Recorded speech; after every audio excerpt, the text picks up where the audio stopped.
Todo el mundo se pregunta, sobre todo los que no son escritores, porque los escritores no se lo preguntan ya, ¿cuáles son las tripas de una novela?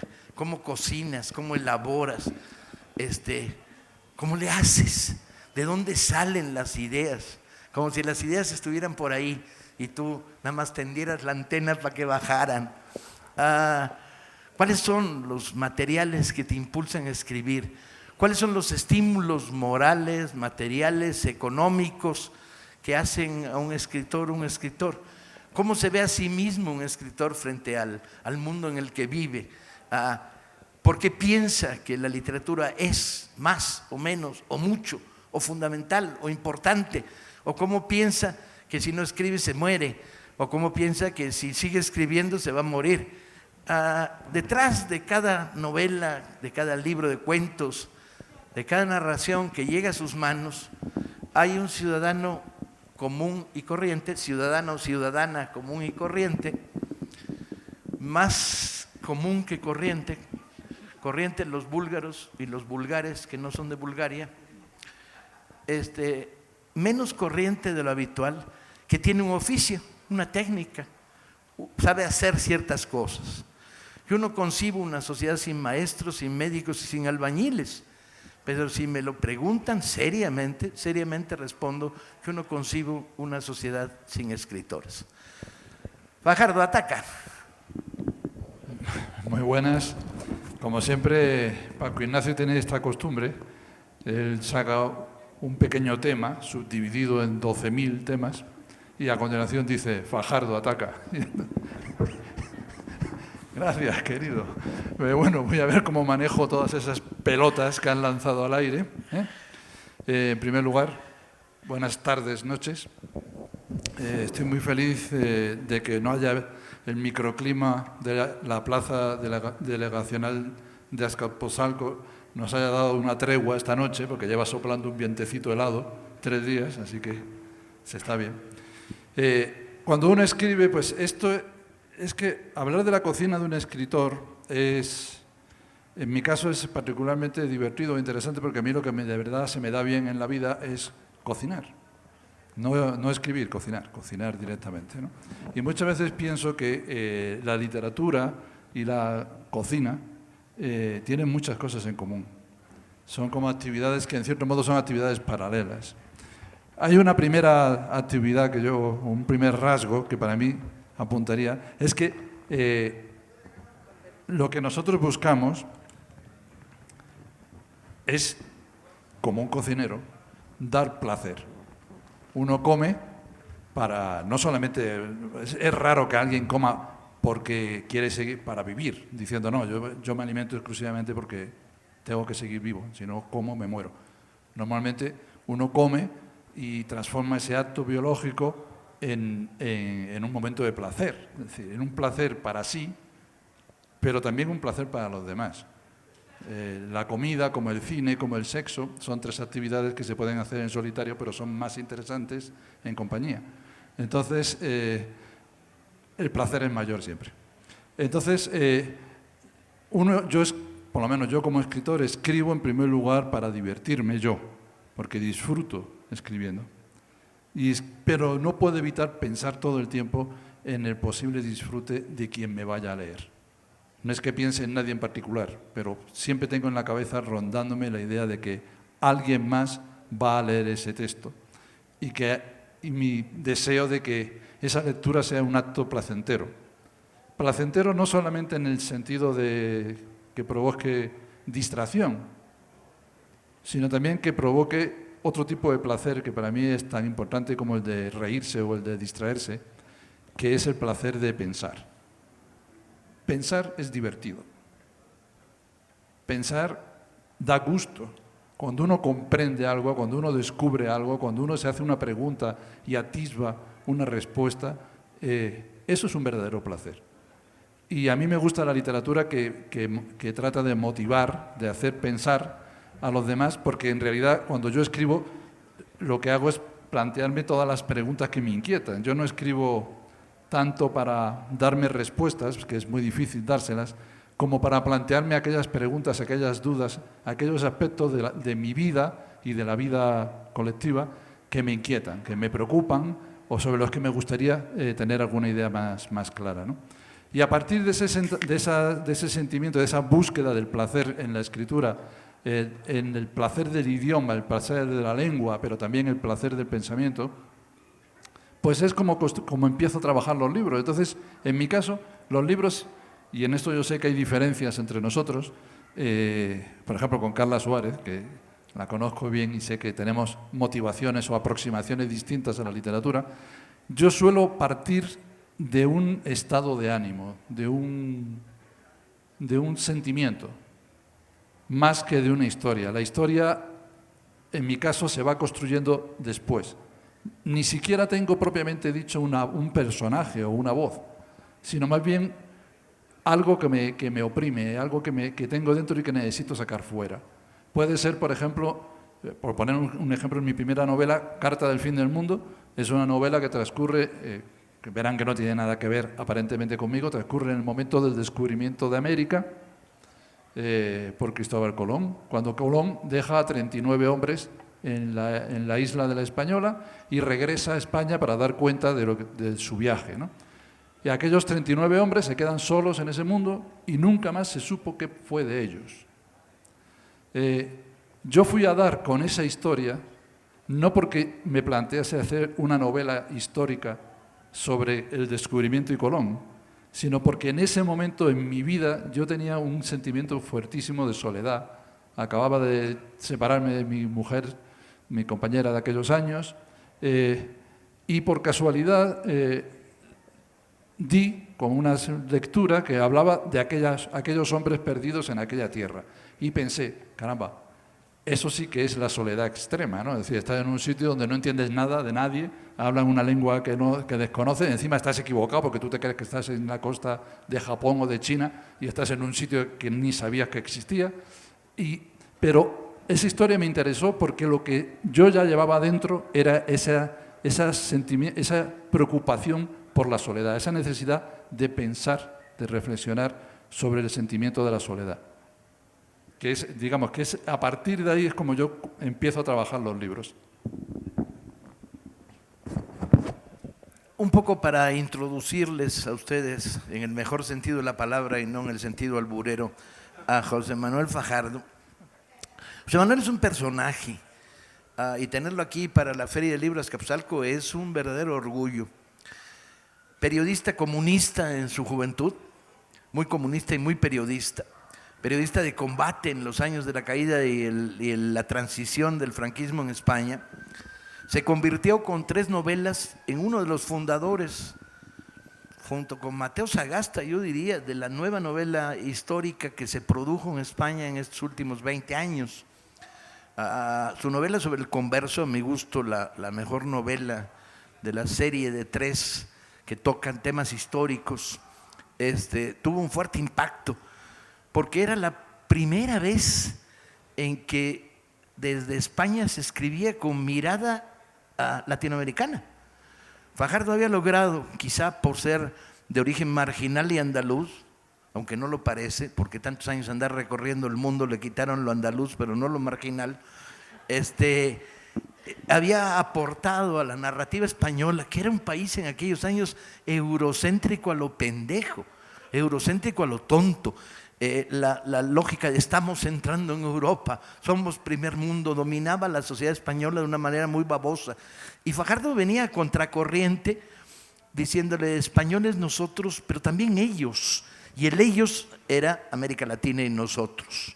Entonces sus 3 novelas, no necesariamente América Latina, aunque las costas de África estaban ahí, eran la ruptura de la visión eurocéntrica en la novela. Y eran unas novelas con una carga política subterránea muy interesante, muy subterránea y muy interesante. Personajes heréticos, todos ellos, condenados por las sociedades en las que vivían, y habían hecho una ruptura. Hay ejemplares de su tercera novela de esa serie, de Jamaica, aquí en la feria. Y tenerlo aquí da como mucho gusto, pues, ¿no? Enriquecemos el contenido de una feria como la de Azcapotzalco, con la presencia de un autor de mucho empaque y mucho poder. Carla es uno de los misterios de la literatura latinoamericana. El que no hayamos podido leer sus libros en México forma parte de los 21,000 maldiciones de la industria editorial en América Latina. No la hacemos, no logramos conectarnos unos con otros. Afortunadamente tenemos en la feria un libro de cuentos de ella que llegó por vías de maleta de la propia Carla, que le dijimos, tráete tus cuentos, porfa, porque no logramos. Publica con éxito en Italia y en Francia, gana premios y no logramos que se difunda en América Latina. Esta maldición que ha acompañado a Carla los últimos años de su vida, que es de una injusticia encabronada, vamos a subsanarla en la feria de Azcapotzalco dándole el aplauso más grande del mundo, chinga.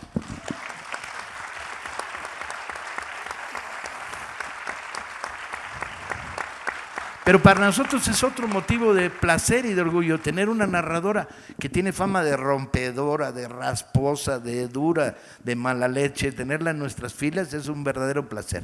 Cuéntanos, Carla, ¿cómo te aproximas a la literatura? Bueno, gracias por el aplauso. Gracias, Paco.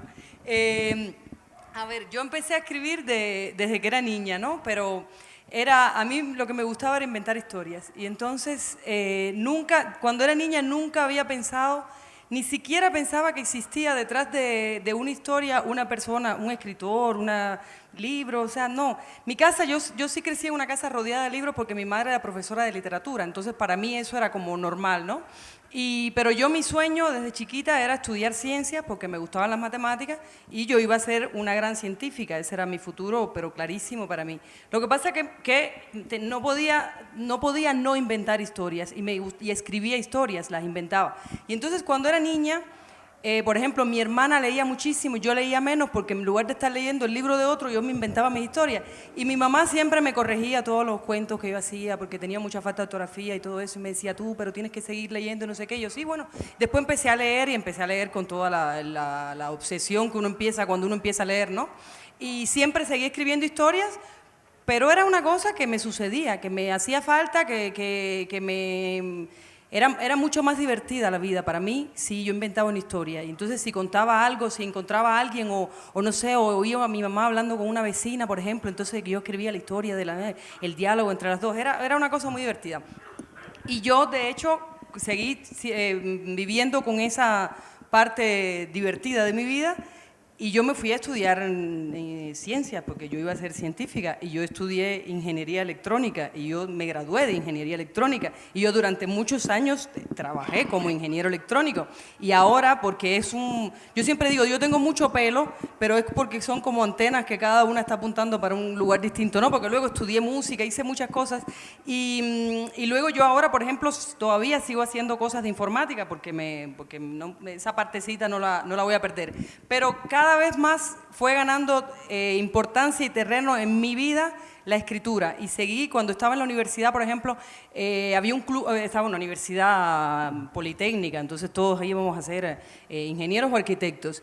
Y había un taller literario donde íbamos un futuro ingeniero mecánico, una futura ingeniera electrónica, un futuro ingeniero civil, pero nosotros amábamos escribir y entonces aquello era la pasión, porque leíamos, empezamos a leernos y ahí fue donde yo empecé a intercambiar a esta cosa de que alguien leyera tus textos, porque hasta ese momento mis lectores eran, claro, obligatorios, mi mamá, mi papá y mi hermana. Pues además yo pasaba por ahí y le decía a mi hermana, escribí un cuento, y mi hermana, sí, pero ahora no puedo. Yo le decía, pero de verdad tú puedes respirar bien, porque si yo no te leo mi cuento, tú puedes seguir respirando bien. Hasta mi hermana me decía, bueno, dale, léeme tu cuento ya. Ese era mi público, pero bueno. Cuando empecé en la universidad, empecé ya a intercambiar, a seguir con eso, y entonces ahí fue que yo empecé a tomar más noción o conciencia de lo que era escribir, de lo que era ser un escritor, de ciertas cosas, no sé, porque claro, cuando empiezas a intercambiar, la gente te dice una cosa, tú una cosa, pienso que esto podías contarlo mejor así o no sé qué, y ahí yo empecé a tener más conciencia, a decirme, igual algún día esto podría ser, no sé, a lo mejor un día hasta pueda publicar algo, ¿no? Y seguí llevando las dos cosas hasta que llegó ese día en que yo pude publicar algo. Publiqué un primer cuento cuando era una ingeniera electrónica que trabajaba en un país en crisis sin electricidad, y entonces escribía mucho. Y publiqué un cuento que había ganado un premio en una revista en Cuba, y ya eso fue como, wow, eso ahora ya, o sea, me han leído más gente que mi familia y que mis amiguitos. Y seguí haciendo eso, y luego ya, claro, siempre escribía cuentos primero, y yo conté creo que ayer y antes de ayer, no sé si hay alguien que estaba los otros días, bueno, volver a hacer la historia, pero yo, por ejemplo, llegué a la novela casi de pura casualidad, porque escribía cuentos, como decía, y estaba escribiendo un libro de cuentos con el mismo personaje que contaba una historia familiar, y lo que me pasó fue que se empezó a extender. El personaje empezó a crecer durante la escritura y empezó a exigir su espacio y a querer que contaran su historia. Y entonces ahí de pronto me encontré con que dije, bueno, igual esto no son cuentos, no es un libro de cuentos, sino es una novela. Y entonces, esa fue mi primera novela que llegué así, digo, siempre he llegado, yo me entero siempre, bueno, eso me pasa mucho en mi vida, que yo soy la última en enterarme de muchas cosas de mi propia vida, pero bueno, eso será parte de la ficción del escritor que escribe mi historia.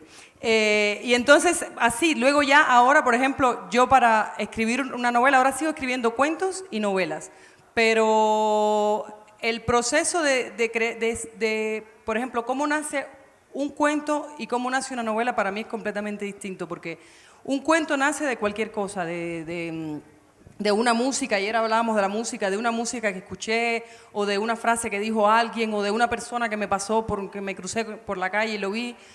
Pero una novela no, una novela es una cosa, es un proceso que ocurre mucho más despacio.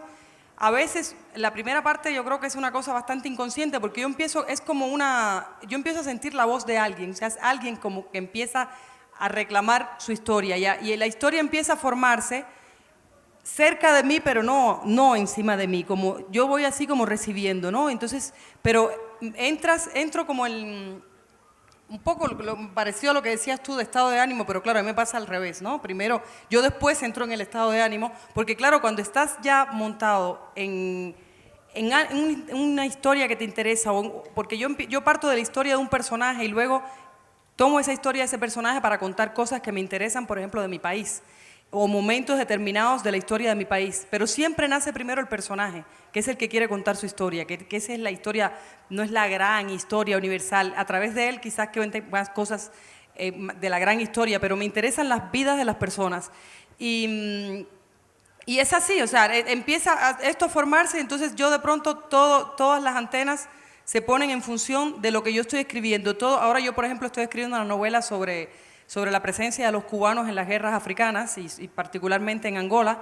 Y desde que empecé a sentir esa voz, cada vez que yo miraba a un lado veía música angolana. Miraba aquí y veía la historia de Angola, no sé qué, y alguien me presentaba a un amigo, entonces todas las energías alrededor mío están en función de ese tema. Pero ya cuando llego a ese punto, ya es el momento de ya sentarme a escribir, y digo, lo que me gusta de empezar a escribir una novela es que generalmente no sé todo lo que va a pasar. Sé cómo empiezo y me monto en el barco con el personaje y me dejo llevar. Por eso es lo que siempre me ha gustado desde que era niña, y lo que nunca podré prescindir de ese placer de la literatura, de hacerme vivir otras vidas y descubrir con el personaje y estar como en un montón de lugares a la vez. Es como, o sea, la literatura es como vivir todo. Es el espacio de mayor libertad que yo conozco. Y por eso es esta maldita enfermedad que por suerte no tiene cura.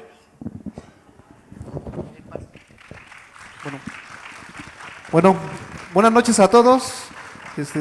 Como ya había mencionado Paco, yo soy de aquí de Azcapotzalco. Trabajo en la Casa de la Palabra José Emilio Pacheco. Estudié la licenciatura en Letras Hispánicas y una maestría en Letras Mexicanas. Y pues bueno, yo ingresé a la carrera de Letras Hispánicas en la Facultad de Filosofía y Letras en el 99, cuando fue la huelga. Entonces, yo comencé escribiendo una novela que la comencé tomando una fotografía que apareció publicada en La Jornada, que ganó el premio de periodismo en el 2000, donde aparece una pareja abrazándose, y atrás, en el fondo, está la Policía Federal Preventiva que había entrado al Auditorio Che Guevara para romper la huelga que había durado 9 meses.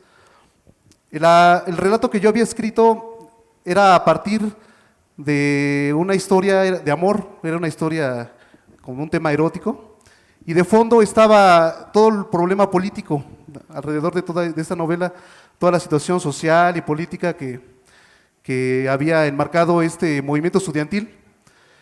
Y bueno, conforme fui escribiéndola y después que regresé a la facultad, a mis clases, me encontré con un escritor que se llama Juan García Ponce, y me di cuenta que él ya había escrito una novela parecida que se llamaba Crónica de la Intervención, que era una novela que trata sobre el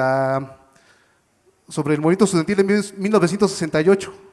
Y era un tema muy parecido al que yo estaba trabajando, ¿no? Pero bueno, no desistí en mi propósito, no he desistido y la tengo terminada esta obra, pero aún no la he publicado. Y esta escritura, este tipo de trabajo, lo hice porque consideré que había una necesidad en mi generación para dar testimonio de lo que había sido este movimiento, que pues acabó muy, muy golpeado, que acabó dividiendo a la comunidad muy fuertemente, y también pues porque consideré que había un desgaste en el discurso político, había toda una construcción de engaño, ¿no?, frente a lo que había sido este movimiento.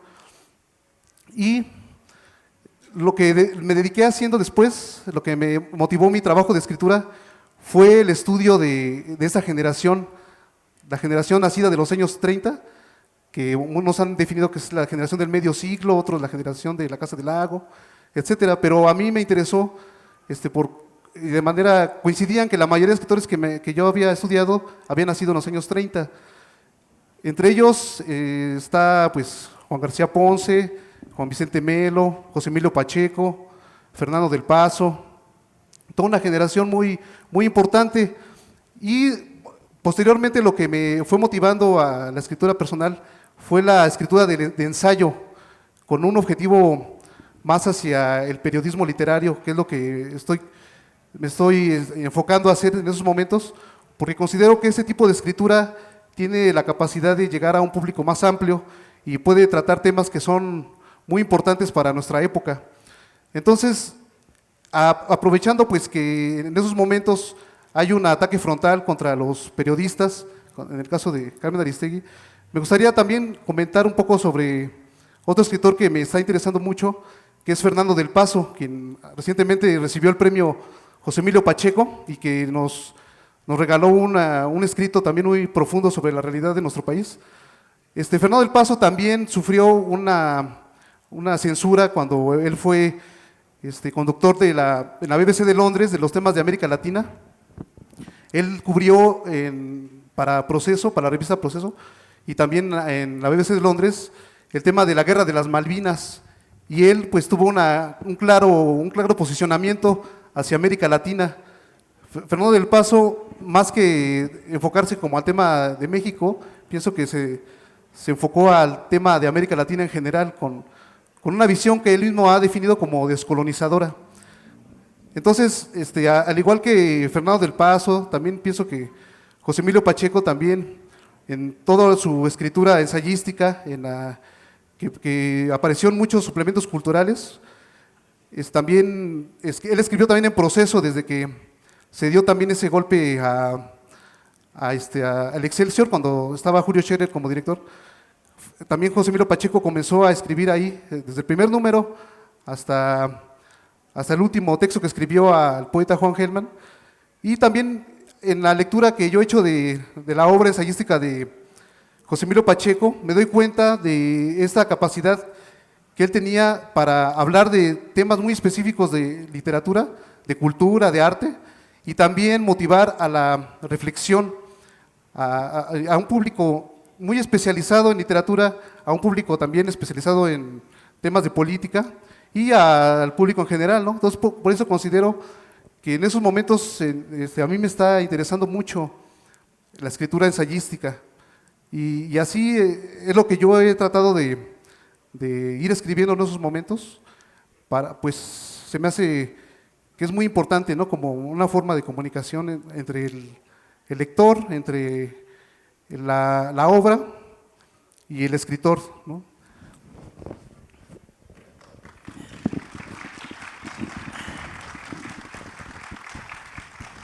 Me llamo Paco Ignacio Taibo. Llevo un 2 después del nombre porque mi padre se llamó Paco Ignacio Taibo. Y cuando decidimos que los dos estábamos escribiendo, ¿cómo nos íbamos a diferenciar? Él dijo, pues 1 y 2. Le dije, ¿no es muy monárquico esa chingadera? Primero y segundo. Dije, 1 y 2, ahí lo dejamos. Y entonces llevo un 2 después de mi nombre. Tengo 66 años, creo, nunca estoy muy seguro, o más o menos. Y tengo más de 80 libros publicados. Y vivo de eso, soy profesional de la literatura. El único dinero que entra en mi bolsillo es el que producen los derechos de autor. Porque mi otra vertiente es dar conferencias gratis a lo largo y ancho de este país hablando mal del gobierno. El otro día abrí la computadora y encontré que tenía 14 proyectos empezados. Saqué mi cálculo y dije, bueno, tengo que vivir, para terminar estos, más los que se me ocurran en el ínterin, tengo que vivir 100 años, pero fumando como fumo está de la chingada. Pero bueno, tengo que hacer una serie de pactos. El primero es, debo empezar a dar menos conferencias para tener más tiempo para escribir, cosa que no logro. Y el segundo es, tengo que empezar a reclutar los que me empujen la silla de ruedas para las próximas manifestaciones, cosa que sí logré porque el otro día lo pedí en voz alta y había como 100 voluntarios, o sea que no hay mucho cohete. Tengo garantizado la silla de ruedas, la empujada. Escribo porque no me queda de otra. O sea, a los 6, 7 años, mi padre me preguntó, ¿qué quieres ser en la vida, hijo mío? Dije, quiero ser bombero, trapecista y escritor. Y cuando tenía como 40 años me lo volvió a preguntar. Y yo le dije, padre, tengo ya 12, 15 libros publicados, no me hagas preguntas como esas. Y me dijo, sí, ¿tú qué quieres ser en la vida? Y yo dije, bueno, escritor, bombero, trapecista, karateca y saxofonista. Saxofonista no soplo, como todo el mundo se puede dar cuenta por la cantidad de tabaco que fumo. Trapecista ya no. El cuádruple mortal, qué chingón, que fueron unos mexicanos, los hermanos Vargas. Guau, y le agarran y no se cae. Ya no. Karateca, pues ni madres, ya no doy. Y bombero, pues le he perdido el cariño al oficio de bombero cuando en 1985 vi unos bomberos que se estaban robando cosas de una casa que estaba en llamas, se estaban metiendo un reloj en las botas, un reloj despertador en las botas. Entonces ya no me pareció un oficio tan noble. Entonces me quedé con el de escritor por agotamiento de las otras opciones en la vida. Y no puedo hacer otra cosa. O sea, es una especie de compulsión. Quiero contar historias. Y entonces me debato entre las historias que quieren que cuenten mis lectores y las que yo quiero contar. Y negocio. Generalmente negocio con trampa. Digo, ¿quieren que escriba una novela? Sí, pues ni madres, ahora voy a escribir un libro de historia. ¿Quieren que escriba un libro de historia? Pues ni madres, ahora voy a escribir una novela. Bajo el supuesto de que los lectores aceptan este pacto de tú escribes, nosotros te leemos si queremos, ¿no? Y el pacto ha funcionado por ahora y me sigue manteniendo vivo profesionalmente. Pero los temas que se me ponen enfrente son temas que persigo obsesivamente a lo mejor durante muchísimos años. El libro que estoy escribiendo ahora, que es una historia del liberalismo mexicano, desde el momento en que sacan a patadas al Cojo Santana, hasta el momento en el que Juárez entra triunfante después de haber fusilado a Maximiliano en la Ciudad de México, esos 14 años, llevo 20 años detrás de él, persiguiéndolo. He escrito una novela, escribí 3 libros de historia sobre el tema y ahora quiero contar toda la historia. Y la presión viene de abajo, viene de las marchas de la sociedad en rebeldía, viene de la comparación entre el liberalismo mexicano, del juarismo y la mierda que tenemos gobernándonos, que parece estar poseída por el toque de Midas invertido. Toque de Midas invertido es un invento mexicano. Midas era un rey que todo lo que tocaba lo volvía oro. Estos son unos güeyes que todo lo que tocan lo hacen caca, ¿no? Entonces, en esta lógica perversa, se me impuso escribir este libro. Pero en el fondo de mi malvado corazón, yo lo que quería es escribir una novela. Y tengo empezada una novela que tiene que ver, dándole muchas vueltas y por las esquinas, tiene que ver con por qué Calderón desató la guerra del narco, ¿no? ¿Cuál es el misterio que destruyó a este país? ¿Sí? Que hizo pedazos y que se llevó por delante a 200 o 300 mil muertos. Es imposible saberlo en estos últimos 10 años. Y quiero escribir esa novela. Es una novela policíaca, absolutamente policíaca, y la escribo como yo escribo. O sea, soy incapaz de ir por la línea recta, directo a una historia. Empiezo por una esquina lejana. Alguna vez un taxista me preguntó, ¿y por dónde quiere que lo lleve? Y yo le contesté, pues por donde hay palmeras. Y el taxista miró por el espejo retrovisor, no dijo nada y me condujo por la avenida Nuevo León, que está repleta de maravillosas palmeras. Los taxistas son gente sabia en el DF, entienden lo que uno quiere decir. La línea recta me vale madres, no es lo mío. Y entonces estoy escribiendo una novela también empezada sobre esta historia, que recorre lugares extraños. La historia de un narco de izquierda que estuvo con los enfermos en Sinaloa y estudió filosofía en una universidad alemana para terminar de narco porque la vida lo fue empujando. La historia de una adolescente perseguida en Europa y las historias del jefe Fierro que recorre Europa buscándola, y una conspiración donde un agente de la CIA le encargan trabajar para el PRI en una operación extraña, y voy dándole vueltas por la periferia para ir buscando el corazón de la historia.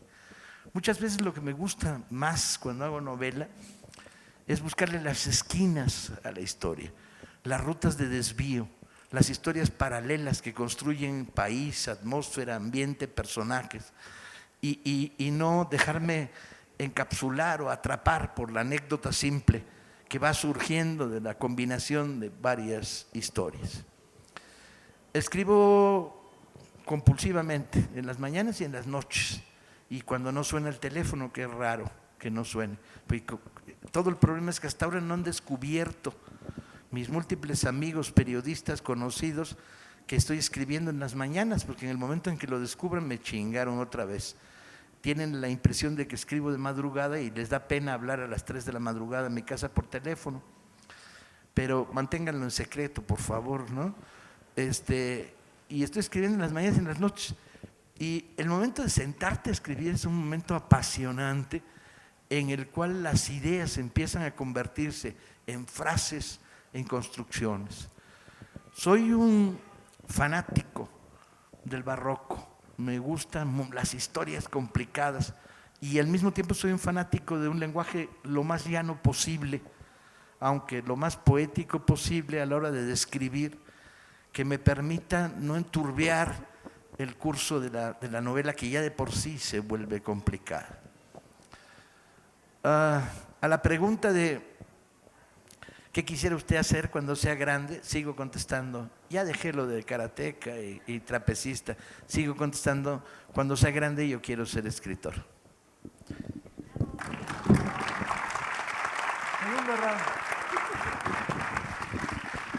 Bueno, a mí me produce una ternura profunda saber que Paco Ignacio Taibo está buscando tiempo para escribir.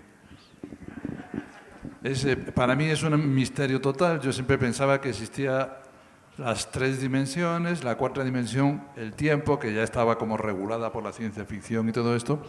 Y pensaba absurdamente que los días tienen 24 horas, hasta que conocí a Paco y comprendí que en el metro cuadrado donde Paco habita, los días tienen 36 horas y debe haber una 6ª o 7ª dimensión en la cual se desdobla y le salen brazos y manos por las orejas, porque yo no sé cómo se pueden escribir 80 libros. A mí eso me deja completamente... ¿Y leer? Tengo tiempo para leer. Y leer y organizar durante 25 años la Semana Negra de Gijón, uno de los festivales más importantes Pero del te mundo. cuento un misterio. El misterio de leer, te lo cuento. Descubrí que si entre la recámara y el baño pones el mueble de libros de poesía y aprendes a mear sentado, cosa que es una sabiduría femenina que los hombres por pendejos no practican, puedes leer poesía cuando meas, colega. Te aumenta el tiempo de lectura. Bueno, eso... Tiene que dar un cursillo. Bueno, además está bien porque después, si el día que lleguen los problemas de próstata, te puedes dedicar a leer haikus.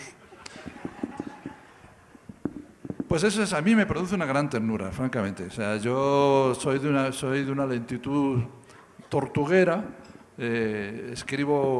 tardo muchísimo tiempo en escribir y simplemente, Paco, me muero de envidia, lo digo así, simplemente me muero de envidia. Me encantaría tener ese desbordamiento que tú tienes, ¿no? Lo rico, lo bueno, lo interesante es que cuando uno... Como leer y escribir en realidad son las dos caras de la misma moneda, ¿no? Yo no sé realmente diferenciarlo. Yo sé que escribo porque me apasiona leer y sé que para escribir necesito leer a los demás continuamente, ¿no? Yo no sé escribir en estado autista, es decir, yo no sé aislarme de los demás, yo necesito estar leyendo continuamente, ¿no? Y lo que voy leyendo me marca también, muchas veces. Y además hay veces en que realmente lo que lees se convierte casi como en un lugar en el que habitas. Tú hablabas antes de Fernando del Paso. Bueno, yo hace unos años que coincidí con Fernando del Paso en la FIL de Guadalajara, le dije una cosa que además es cierto. Le dije, mire, le tengo que agradecer algo, don Fernando, es que yo pasé varios años de mi vida viviendo en Palinuro de México, que debería hasta tener número como las calles, ¿no? Palinuro de México número 1, primero izquierda. Bueno, pues allí viví yo durante varios años, porque me caí dentro de ese libro y ese libro me abdujo y no era capaz de salir de ese mundo. Todo lo que yo escribía en esa época, de alguna manera, tenía que ver con Palinuro de México. Eso me ha ocurrido con muchos otros autores y por eso en la mayor parte, en todos mis libros, al final, siempre añado una nota que es una especie de nota de agradecimientos,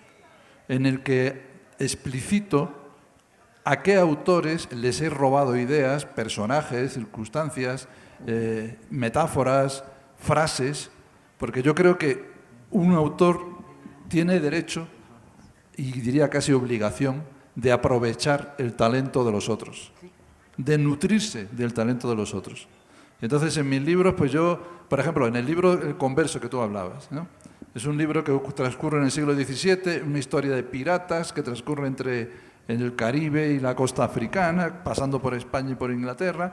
Pues en ese libro hay fragmentos de canciones de Radio Futura, el grupo de rock de los años 80, el mejor grupo de rock español de los 80, que tiene unas canciones, el letrista Santiago Auserón, tiene unas canciones maravillosas. Entonces yo puse a un pirata bardo que tocaba la mandolina, lo puse a cantar en la Isla de la Tortuga y lo que canta son fragmentos retocados un poco de canciones de Radio Futura.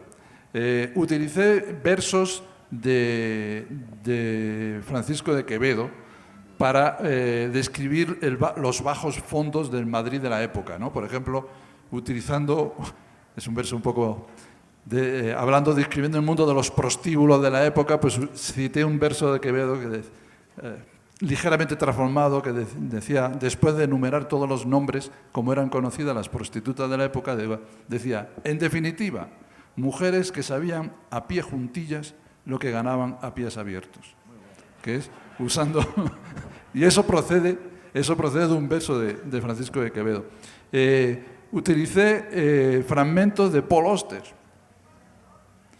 Y después, además de parasitar a otros autores descaradamente, después martirizo sin piedad a autores amigos a los que machaco a preguntas, consejos, les mando el manuscrito, pidiéndoles que me opinen de verdad, que es como en España, cuando en España alguien te dice, voy a ser sincero contigo, uno hace así, ¿no? Porque generalmente es el prólogo a un golpe bajo, ¿no? O sea, nadie te dice voy a ser sincero contigo para decirte eres el mejor. No, eso es el prólogo a algo. Entonces yo les digo, por favor, actuar a la española, sed sinceros conmigo, o sea, lo que no os guste, machacar, ¿no? Y, por ejemplo, una de mis víctimas favoritas es Paco Ignacio, al que le destrocé una de mis novelas porque le obligué a leerse... El capítulo, la segunda parte y luego la corrección de la tercera. Fragmentos de una novela que transcurría en México y yo quería que los diálogos mexicanos fueran diálogos mexicanos y no la idea que un español tiene de lo que es un diálogo mexicano. Así que, pues bueno, le pedí socorro, ¿no? Entonces, esas lecturas, yo te leo, tú me lees, y lo que leemos nos alimenta. Bueno, eso para mí es la materia prima, ¿no? de mi escritura, por lo menos, ¿no? Sí, mira, hablando de eso de las lecturas, por ejemplo, porque la parte de uno es las lecturas que uno tuvo, ¿no? Pero lo que pasa es que cuando lees un autor, sobre todo cuando eres más jovencito, lees un autor, no sabes conscientemente cuándo ese autor puede haberte influido. Y hay una cosa que siempre cuando estás ahí en una entrevista, te preguntan algo, una de las preguntas clásicas que le hacen a los escritores es ¿qué autores te han influido? Y entonces uno a veces dice, bueno, no sé, fulano, algunos tienen claro, por ejemplo, yo sé perfectamente que Julio Cortázar a mí más que me influyó, me cambió la vida, ¿no? Y ese yo lo tengo claro y hay algunos autores que yo leí mucho tiempo en un momento determinado de mi vida y sé que sí fueron literaturas que me interesaban y formas de ver el mundo que yo quería de algún modo también incorporar. Pero hay otros que no lo sabía.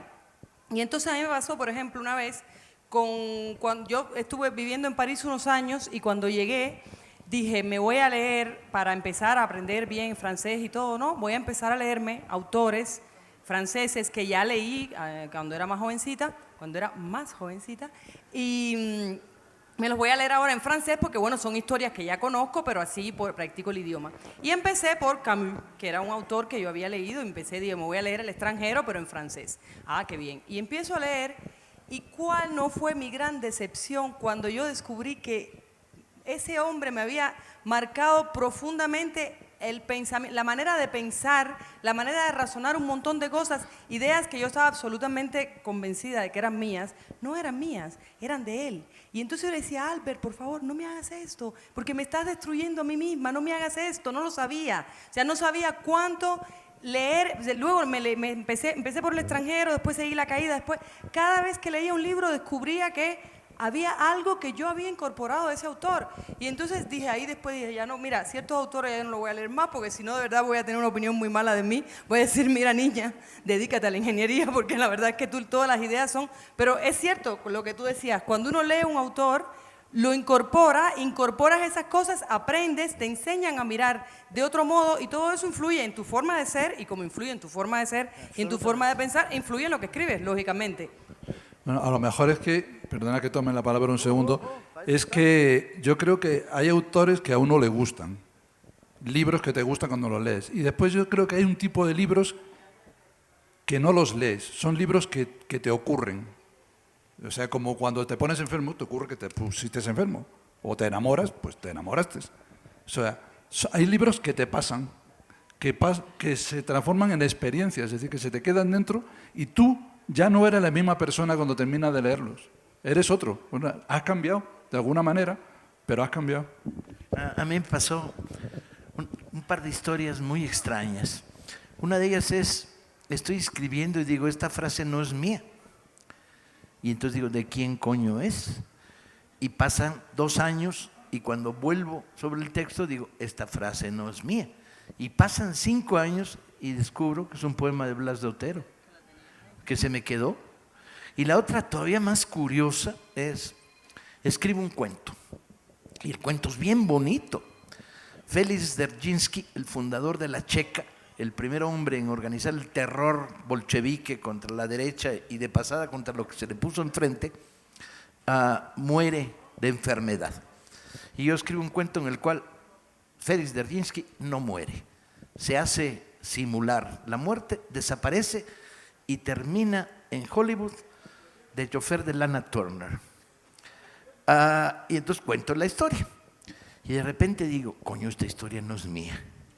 Esta historia me la contó en Moscú uno de los hermanos Weiner en una cena pantagruélica de la que recuerdo todo lo que comimos y digo, ahí me contó esta historia, le robé la historia, qué jeta tengo. Y entonces pasa un par de años, me encuentro a uno de los hermanos Weiner, ya no en Moscú, sino en Odessa Beach, Nueva York, y le digo, oye, ¿tú escribiste esta historia? Y dice, no. ¿Tu hermano la escribió? No. ¿El tercer novelista ruso que estaba ahí puede haberla escrito? No. La comentaste en una cena y él recordaba con minucia lo que habíamos cenado esa noche, pero desde luego la historia. Y sigo con la pinche duda. Por eso no me atrevo a escribir esa novela, porque seguro que no es mía la historia, seguro es prestada. No, se quedó un cuentito, ¿no? Está bonito el cuentito. El fundador de La Checa de chofer de Lana Turner en Hollywood. Está bien. Sí, bueno, sobre eso de las influencias o correspondencias, como se refería a José Emilio Pacheco, a mí me pasó un poco así con mi escritura. Yo comencé escribiendo también poesía, pero iba derivando en ensayo. Entonces, en alguna ocasión encontré a María Zambrano, aprovechando esta poeta, filósofa del exilio español, y nosotros encontramos que su ensayo tiene una sorprendente musicalidad. Hay un ritmo en toda su tipo de escritura, en sus razonamientos parece que va con un tiempo de 3 tiempos, marcándose perfectamente. Entonces, a mí se me hace importante esa fusión de géneros. Pienso que uno tiene un punto de partida, pero finalmente termina siendo otro texto, ¿no? Y es lo que también, ahorita que leía también sobre Fernando del Paso, él también señalaba que él quería escribir una novela breve sobre noticias del imperio, ¿no? Era una novela de 200 hojas o a lo mucho 300. No sabe escribir novelas breves. No, y ya cuando había escrito más de 1500 páginas, ¿no? Y a diferencia, por ejemplo, el libro de Paco Ignacio, el de Los libres no conocen rivales, ahí nosotros vemos un ritmo también muy intenso, ¿no? Esa forma como Paco Ignacio cuenta la historia es casi musical, diríamos. Bueno, para mi punto de vista, que leí todo Noticias del Imperio, pienso que en menos palabras tiene esa capacidad para decir lo que Fernando del Paso dijo en muchas, ¿no? Que yo, bueno, de todos modos yo rescato la escritura de Fernando del Paso en los monólogos de Carlota, ¿no? Que es de una musicalidad también sorprendente, ¿no? Se me hace magnífico, ¿no? Esa obra. Me anda persiguiendo últimamente un poema de Gabriel Celaya, pero feo me anda persiguiendo. De despertarte a mitad de la noche para beber un poco de Coca-Cola y agarrar un puch de azúcar, y un fragmento que dice: cuando ya nada se espera personalmente exaltante, más se palpita y se vive más acá de la conciencia, ciegamente existiendo, fieramente afirmando, como un pulso que golpea las tinieblas. Como no escriba algo que tenga que ver con esto, me va a seguir persiguiendo a la hora de mear en las noches. Entonces, la literatura es intertextual, y qué bueno que lo defiendas con tanta vehemencia. Todo es de todos. Mi hermano dice con gran frecuencia: somos lo que leemos, o peor todavía, somos lo que hemos dejado de leer. Y además pasan cosas bonitas, a veces te haces préstamos de personajes. Eso también, cuando tienes la suerte de compartir esta pasión por la escritura con amigos que tienen el mismo gusto y la misma tarea, pues a veces tienes tus guiños, ¿no? Por ejemplo, en una de mis novelas hice que mi personaje se cruzara con los 2 personajes protagonistas de una novela de Carla. Los crucé en el andén de la estación de trenes de Lyon, de París, que mi personaje se iba y los suyos llegaban, o al revés, no me acuerdo. No, los tuyos se iban. Los míos se iban. Sí, tus personajes se iban y los míos llegaban, ¿no? Entonces eso es un guiño entre nosotros, que hay que haber leído las 2 novelas para descubrirlo, ¿no? Discúlpame, tío, pero pasó una cosa después muy bonita, porque los 2 novelas están publicadas en Francia, y una vez una lectora me dijo: tu personaje lo encontré en una novela de un escritor español. Le dije: ¿se dio cuenta? Pues claro, tienes que leerla juntas la novela para darte cuenta, si no es un juego, ¿no? Pero la mujer se dio cuenta. Dije: oh, señora, usted es una lectora, gracias. Sí, Algo más malvado. De repente vas en el metro en París y ves a un negro flaco, muy elegantemente vestido, tamborilleando en la rodilla. Y nervioso, nervioso, nervioso. Está 2 asientos adelante de ti. Y empiezas a tomar nota, porque la literatura es tomar nota, verbalizar lo que ves. Entonces lo pones en palabras. ¿Mm? Y de repente llego y lo incorporo como personaje. Y de repente me entra la culpa. Digo, coño, si el negro me lee va a decir, ¿y este cabrón con qué derecho me robó? ¿No? Pero bueno, los escritores somos ladrones. Ladrones de sensaciones, ladrones de imágenes, ladrones de ideas, ladrones buenos, no como los de Alibaba que están en Los Pinos. Pero, No, están en París, perdona. pero eso peor, ese, bueno, el del metro igual no te conocía. Peor es cuando un amigo, alguien que te conoce, te reclama. Yo tengo una historia que en una novela sale una situación en una casa de un amigo mío. Pues sí, era su casa, pero no era ni él ni nada. Y bueno, y este amigo cuando leyó la primera vez la novela dice, oye, esas son las fiestas en mi casa. Y dije, sí, pero bueno, no tiene nada que ver. O sea, eran las fiestas en tu casa como puede ser en la casa de cualquiera. Pero él estaba contentísimo, ¿no? Porque dice, ah, qué bien. Y entonces la madre de él leyó la novela y luego me dijo, oye, pero bueno, esas eran las fiestas que se hacían cuando yo no estaba, ¿no? Y yo, bueno, no, pero era una así, bueno. Nada, total. Pasaron los años y ellos muy contentos. Y después pasaron los años y él y yo, mi amigo, y que era mi amigo en ese momento, ya no lo es, tuvimos unas pequeñas diferencias y entonces me echó en cara, ¿y tú cómo te atreviste a poner las fiestas de mi casa en una novela? Y le dije, pero eran unas fiestas de chiquitos de 20 años en una casa cualquiera, todos los chiquitos de 20 años en fiestas, no era tu casa, no era tu casa y no era tu casa, y lo juraré donde tenga que jurarlo. Bueno, bueno, eso es como los chistes, ¿verdad? Es como el chiste del el matrimonio que viaja en el automóvil y la mujer se agacha para ajustarse un zapato y se encuentra una pantaleta y le pregunta, oye, ¿y esta pantaleta? Y él la toma, la bota por la ventanilla y dice, ¿qué pantaleta? Bueno, pues entonces los escritores negamos hasta la muerte que nada de lo que pongamos sea pura real, imaginación. todo Pura es imaginación. pura imaginación. Esta Lo novela es negaremos pura siempre. imaginación. Es Sí, pura coincidencia. Es pura, el mecanismo que yo encontré es las similitudes de esta novela con la realidad son culpa de la realidad, no mía. Pero yo hice maldades, como por ejemplo me peleé con un escritor por mamón y reaccionario, Juan Antonio de Blas, y en la siguiente novela sale de travesti en la avenida Juanacatlán con nombre y los 2 apellidos. Bueno, sí, pues tuviste suerte. Tuviste suerte que no te buscó las cosquillas.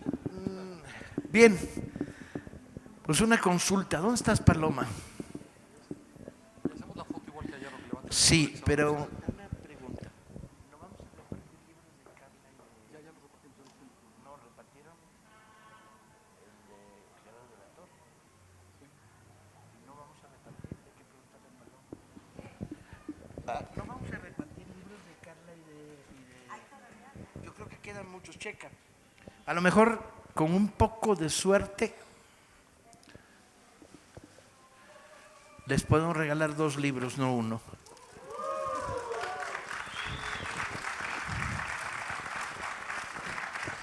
Tengo una buena noticia para ti de Angola. Ahora hablamos. Muy buena. ¿Sí? ¿Paloma? Sí. Les vamos a regalar 2 libros, no 1. Les vamos a regalar una maravillosa novela que la tienen por primera vez en México. La historia del mayor Julio Novoa, Gerardo de la Torre. En lugar de entregarla a una editorial, digo, no, chinguen son las editoriales. Se la doy a la brigada gratis y regálensela a la gente. Entonces, un aplauso desde aquí a Gerardo de la Torre por esta generosidad maravillosa. Y vamos a regalar la antología de cuentos que editamos en esta feria, donde hay cuentos de Carla y de Fajardo. Bueno, quería preguntarles su opinión acerca de las autopublicaciones por medio de dispositivos electrónicos, ya sea desde un blog o por Facebook, Twitter, digo, ¿qué es lo que opinan sobre cómo ha cambiado la literatura con los escritores emergentes de estos tiempos? Porque, digo, cuando ustedes tenían, no sé, 20 años, no era fácil publicar cualquier cosa, y ahora tú puedes publicar cualquier cosa en Facebook y pueden leerla miles de personas. ¿Sí? Gracias. Sí. Bueno, aquí como en esto, como en todo lo que digo, siempre me gusta hacer un prologuito, y es que esto no es más que mi opinión. O sea, no pretendo tener razón, solamente expresar lo que opino. La autoedición es vieja como la historia de la literatura. Eso ha habido a lo largo de los tiempos autores que se han autopublicado desde siempre. Algunos muy célebres. Por ejemplo, Howard Fast, bajo represión por todos lados, tuvo que autoeditar Espartaco y venderlo en el garage de su casa. claro, y algunos, por ejemplo, Azorín, en España, uno de los clásicos de la generación del 98, también se autoeditaba y tal, ¿no? Piau Baroja también autoeditó parte de su obra. Así que eso es una tradición, ¿no? Claro, la diferencia, como tú muy bien señalabas, está en las posibilidades técnicas de que ahora cualquiera puede publicar cualquier cosa. Bueno, yo diría que lo primero que hay que decir es que cualquiera puede publicar cualquier cosa. O sea, se encuentra una cantidad de cosas que no tienen el menor valor, el menor interés literario. Pero eso también corresponde al lector discernir. Es decir, que a mí me parece interesante que exista la posibilidad de que todo el mundo se exprese. Otra cosa es el valor literario. El valor literario es una cosa que se acuerda, lo van acordando los lectores con el paso del tiempo, y en una época anterior, desde luego no la presente, existía algún tipo de filtro, digamos, que eran los editores por un lado y los críticos literarios por otro, que de alguna manera ayudaban, en medio de todo lo publicado, a orientar un poco a los lectores. Porque claro, lo que es imposible si se publican, digamos, 70.000 títulos al año o 100.000, no hay nadie que pueda leerse los 100.000 o los 70.000 títulos. Necesitas algo que te ayude a orientarte un poco, saber qué es lo que hay aquí, qué es lo que hay allá. Esos dos elementos referenciales que existían antes, los editores por un lado, críticos por otro, hoy en día prácticamente han desaparecido. Los grandes editores se han vendido de la manera más miserable al mercado, con la idea peregrina de que cada libro tiene que ser rentable, como si la calidad literaria dependiera del número de ejemplares vendidos. Y la crítica literaria ha muerto fruto de la frustración tradicional, ¿no? Porque, por decirlo con cariño, un crítico literario suele ser a la literatura lo que un eunuco a una orgía. Es decir, él habla de lo que no acaba de disfrutar. Entonces, los espacios, además, donde los críticos, los pocos críticos buenos de verdad que había, se expresaban, pues también han desaparecido, porque han pasado a formar parte de los grandes grupos de medios de comunicación que a su vez tienen intereses en grupos editoriales, y al final esos espacios de crítica se han acabado convirtiendo en espacios de propaganda de los libros editados por cada grupo editorial vinculado a esos medios de comunicación, ¿no? Entonces, ¿dónde están hoy día los espacios que pueden ayudar a orientarse a un lector? Pues yo creo que en buena medida están en la blogosfera. Es decir, están en esos blogs, en esos espacios de opinión que se han ido abriendo en Internet y que en algunos casos de verdad se han convertido en espacios independientes donde hay blogueros con verdadero criterio, con verdadera capacidad lectora, con verdadera capacidad de expresión y de análisis, que van dando su punto de vista. Es un punto de vista más a tomar en consideración, pero muchas veces ayudan y orientan, ¿no? Yo, por ejemplo, pues ahí, no sé, no voy a ponerme a citar nombres, pero hay casos, yo creo que todo el mundo más o menos va localizando y después pues cada uno va sintonizando, ¿no? Yo lo único que veo, o sea, veo de positivo esa gran capacidad de llegar, veo de negativo que se produce un ruido inmenso en el que es muy difícil orientarse en esa cantidad inmensa de textos, y echo en falta la existencia de algún tipo de espacio de encuentro y de debate entre profesionales de la escritura. Porque yo creo que, más allá de editores y más allá de críticos literarios, yo, en general, los debates y la información sobre literatura que siempre me han interesado más son aquellos que se producen entre escritores, que sabemos de lo que estamos hablando porque hablamos desde dentro de la cosa, no desde fuera. Y yo he hecho en falta esos espacios de encuentro y de debate entre escritores en los cuales se pudiera contribuir a dar a conocer libros que a veces están perdidos en medio del ruido y a intercambiar ideas y que dieran más dinamismo a la literatura y ayudaran a concentrar más el criterio, ¿no?